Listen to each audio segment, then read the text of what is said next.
Hi there everyone, namaste. I'm Jill Loftis of New at Astrology. Welcome to another one of my informative little super fast talks about the planets. So today we're going to talk about the sun.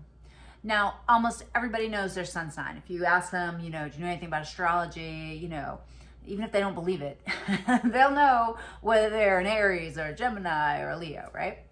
And so this is called our sun sign. And this has to do with the position of the sun at the date and time of our birth, right? And so our sun sign is really, it's our essence, right? It's like the fundamental basic of our personality. Now, I must say, when you're a young person, like a child, up until, a little bit before puberty, you're more in your moon sign, right? You're more in your emotional body. And so your sun sign might not really shine through until you get a little bit older in life.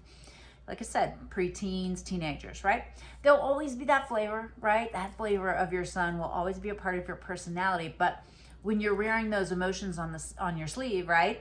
As a young person, a little bit more in touch with that emotional body, it's definitely going to be a different time period.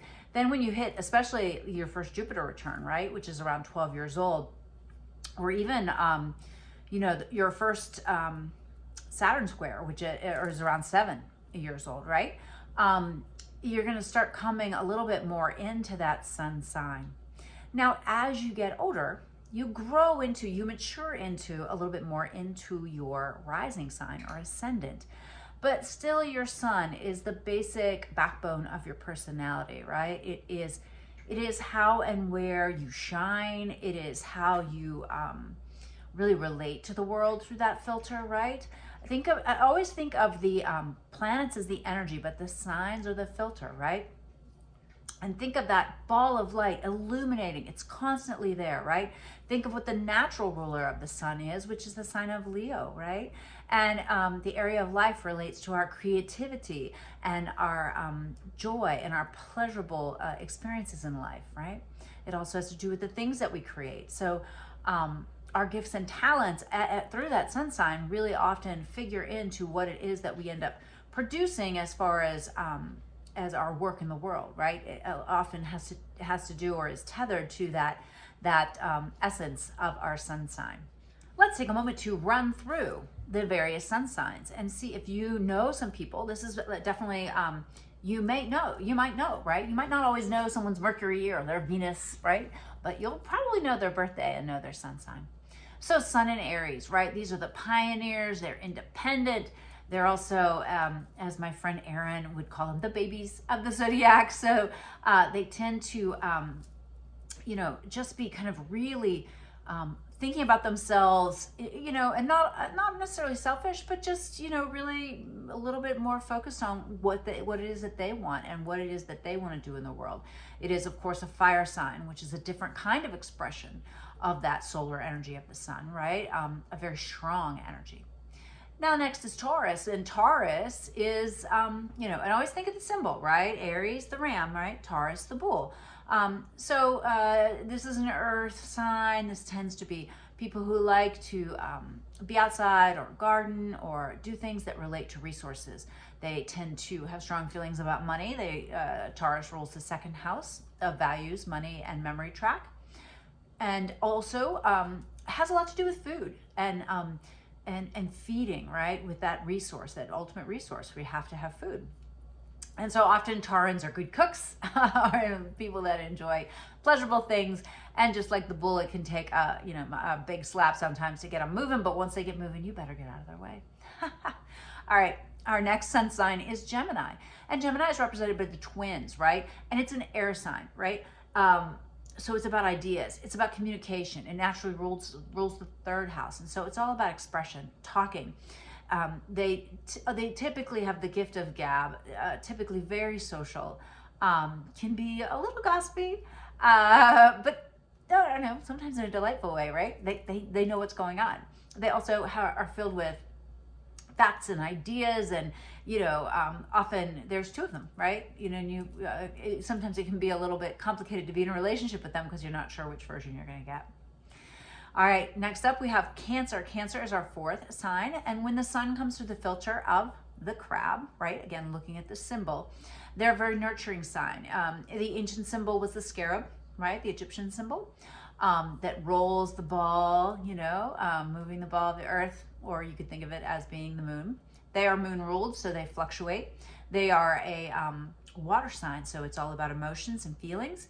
They rule the fourth house of home and emotional home, so they tend to be nurturing, tend to be very family oriented, right? And, like to gather people together and look after people. Very sensitive, highly sensitive, often intuitive, but extremely sensitive. Your Cancerian friends, really treat them with the most tender, loving care, because the most casual comment can cause incredible pain for them. I always say, think of the crab and how just it pierced that tiny shell and it's just so tender on the inside, right? If the sun is in the sign of Leo, it is the sign where it really loves to be. And this is the sign of the lion, right? The king, the one that's in charge. Leos love, they love to lounge. It's a very important Leo trait. They've got to have time to restore and renew, right? But when they are on, they're magnetic, interesting, fascinating, and typically beautiful creatures that we love to be around. They can be very playful, highly intuitive, really interesting, fascinating sign for the sun to be in. All right. And then after Leo, we have Virgo. And Virgo is the sign of the perfectionist. It's a very misunderstood sign, in my opinion, because the Virgo is translated as virgin, and people in this culture tend to think that description simply means someone who has not yet had sexual contact, and that is not at all the way the term is being used astrologically. It's being used in the terms of the ancient meaning, which is whole unto oneself, right? Autonomous. The healers, the helpers, they're the servants of the zodiac. They're the ones that point out where things need to be improved. They need to feel needed, and they really are usually just experts at figuring out what's not being done correctly and how it could be done better, right? Except that they always apply that critical eye to themselves, and it can be very harmful for them or very difficult. They are ruled by Mercury, so all about chatting, talking, all right? It's an earth sign. People often forget that as well, that Virgo is an earth sign. So that tells you a lot about what they need in order to stabilize and, and try to let go of some of the anxiety that comes from an overactive mind or an overly analytical mind. All right. Then next up after Virgo, we have Libra, the sign of balance, and the only inanimate object that is included in the 12 zodiac signs. Libras are all about balance, all about fairness and justice and weighing things out. They are all about the other, right? Libras always feel a little lost without their other, right? They feel incomplete in some way because they are here to study relationship, and that is why their sun is in that sign. And so they are great social connectors, usually a little bit kind of refined, regal kind of vibe to the Libran personality when the sun is in Libra. It is an air sign, so it's a very intellectual sign as well. And it really is, it's a little bit of a difficult placement for the sun, just because it's always trying to worry about others and care for others and understand itself within the context of others. And so sometimes it loses track of its own unique and beautiful essence. All right. After Libra, we have Scorpio. And this is an intense sign, right? The modern symbol of the scorpion, the ancient symbol of the eagle. These are both very powerful creatures. They are both very fearless, very involved in what's real, right? It's a water sign, but it's not just, floating around being intuitive. It deeply knows things, right? The Scorpio mentality wants to penetrate, wants to sink in, dive in, know the reality of it. A little mess, little fuss, little danger, not a problem, because they're in it for the intent, for the reality of it, the truth of it, right? The purity of that. I'm wanting to know.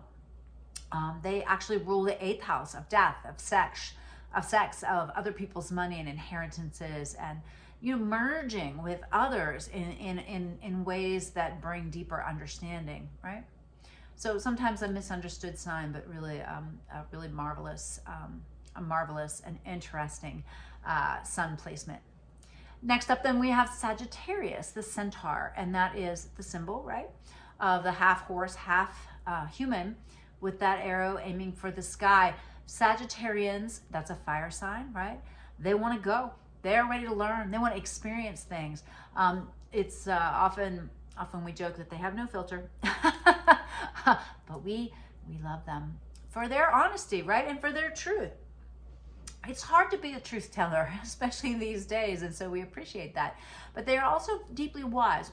They love to study. They love to understand other countries, other cultures. They are very open-minded, typically. Hooves on the ground, aiming for the heavens. Really the ones that bring together our deep inner knowledge of the divine and the cosmos and things like that. And then they bring it into the state of learning and expanding and really making it so that you can understand, what it is you were doing and why we're here. It's a sign that rules learning on a higher level, right? Versus the Mercury in Gemini. Energy is a little bit more like, middle, elementary school, junior high school, whatever. But you go across the sky to Sagittarius, and that's where we continue to learn as adults, right? Whether that's college or any other kind of learning that you do that really, expands your mind. Travel is also included with Sagittarius suns. They tend to love to travel, love, learning other languages, eating different foods. Wonderful. Then we have Capricorn. Now, when the sun comes through the filter of Capricorn, we're back to earth, right? We're back to this earth energy. We're back to this connectedness. We're back to, this idea of an animal, right? The goat. But yet, the ancient symbol was the sea goat. And so Capricorns have a little bit more emotional intelligence. They're ruled by Saturn, which means they know how the earth works, right? Not all signs do, especially water signs. Water signs can really struggle here on land, but not the Capricorn. Capricorn is adept. They are nimble, tend to be very hardworking personalities, disciplined, and great admirers of power and the power structure, and they understand how it works, and they can work within those systems very well, right? So it's a fascinating sign to have a sun, and boy, they just went through Pluto University since Pluto was dipped into there in 2008, and they are emerging from that, and so every Capricorn is stronger, right? Drop a comment below, Capricorns. We are feeling you, because it's the Aquarian's turn coming right up. And speaking of Aquarius, the symbol is, or rather, androgynous figure, pouring something out of a jug, which looks like water. A lot of people think Aquarius, water. No. Aquarius is an air sign, so never forget that. Aquarius is air, right? They're deep thinkers. This is the sign that has to do with the collective, masses of people. It has to do with freedom, rebellion, what it is that you want. It has to do with high-mindedness and technology and the evolution of society, right? And so it is also a sign that can be very misunderstood. You've heard me say this before, and I'm going to say it again. And don't get your feelings all hurt, Aquarians. Detach. You're aliens. You're not from here, right? So they're supposed to show us the pathway to where we're going. And sometimes that detachment can really mess with those of us who, bulls like me who have our little hooves deep into the ground, can not really understand what they're talking about. They're talking above us. But we need that. We need their quirkiness. We need their imagination. We need their scientific knowledge in order to weave it all together, right? Because it's not just science and it's not just spirit. It's the spirit of science that's going to really take us forward. Which brings us to the last sun sign that I'm going to talk about, which is the sign of Pisces, which is symbolized by two fish who are tied together but swimming in opposite directions, which really can tell you a lot about the Piscean experience. My teacher used to say that being a Pisces male was the most difficult sign, being a Pisces female the second most difficult sign. Why? because they're really not in this realm, right? They are for the next step, right? They are the higher octave, right, of spirituality, of deep mystical understanding, right? They're not just, you know, the emotions, the nurturing emotions of Cancer, or the probing emotions of Scorpio. They're the, wow, okay, now I'm beginning to have a direct contact with spirit and beginning to leave behind this earth plane, which can make it very hard. Highly sensitive, typically very intuitive, psychic, clairaudient, clairsentient, all the clairs, but also very sensitive to just the things of this world, whether it's what they eat or what they see. They often have to be quite brave because they have to keep themselves really protected at all times. And so you may feel like your Pisces people are a little standoffish sometimes. I just treat them with the respect of a fish out of water, and understand that they're still trying to figure out how to be in this world and learn what they need to learn, and then move on back to where they feel a lot more comfortable being in the flow, in the current, as it were. All right. Well, I hope you found this useful and helpful, a little bit on each of the sun signs. Stay tuned for the rest of my planet videos, and if you've missed any of them, just hit up the playlist. I have a playlist called Learn Astrology that has many, many more. I appreciate your viewing. I would appreciate if you share and like this video. Comment below. That also helps the channel to grow, and I'll see you in the next one.